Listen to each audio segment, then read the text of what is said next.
Thank you. Thank you. Walking up this street 2 years ago was the proudest moment of my life. A new Labour government, the first in 14 years. A page in our country's history turned after years of disappointment and despair. The chance to change the lives of millions of people for the better. That's what I came into politics for. The journey to that point was not easy.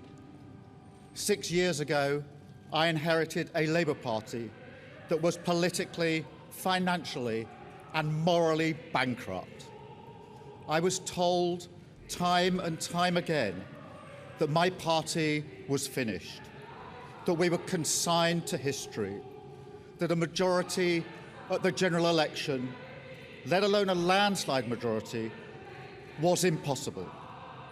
But we proved those people wrong because we changed our party, ripping out the poison of anti-Semitism, restoring trust on the economy, defence and national security, and becoming a party that once again stood proudly with, not against, our national flag.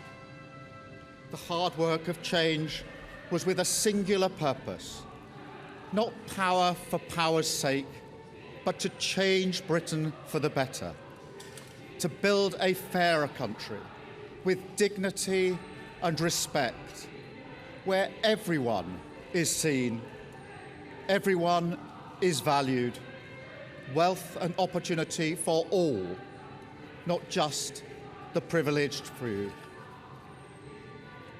And look at what we've achieved in just 2 years.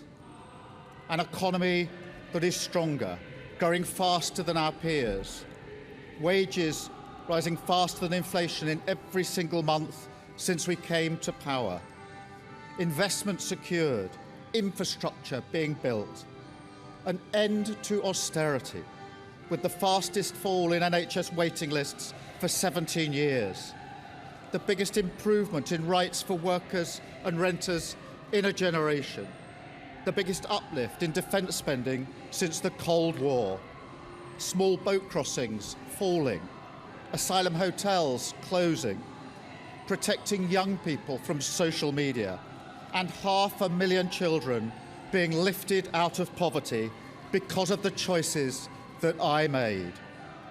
Our reputation in the world restored, with Britain once again standing up for decency, respect and the rule of law, securing trade deals, standing with Ukraine, standing up for our values and rebuilding our relationship with our allies in Europe. Change promised by a Labour government, change fought for by a Labour government, change delivered by a Labour government. But I know the question being asked now is not who was best placed to change the Labour Party, to take us into power and to begin the vital work of improving lives for millions of people. Those questions have been answered. The question my party is asking now is whether I am best placed to lead us into the next general election. I have heard the answer of my parliamentary party to that question, and I accept that answer with good grace. Every decision I've taken has been about putting the country I love first. That is why I will resign as leader of the Labour Party.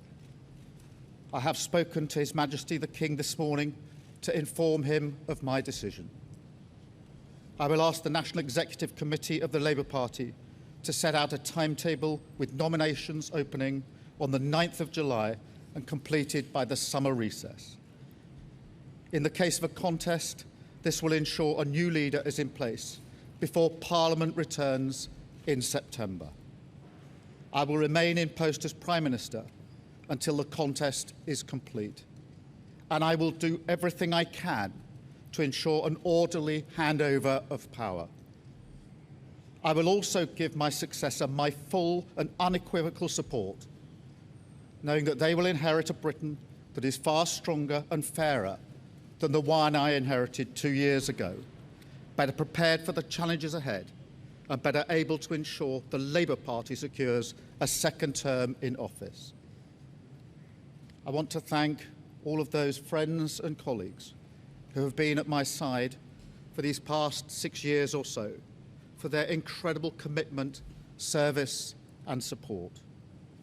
I want to thank the brilliant Number 10 staff and our country's extraordinary civil service who dedicate their lives to public service.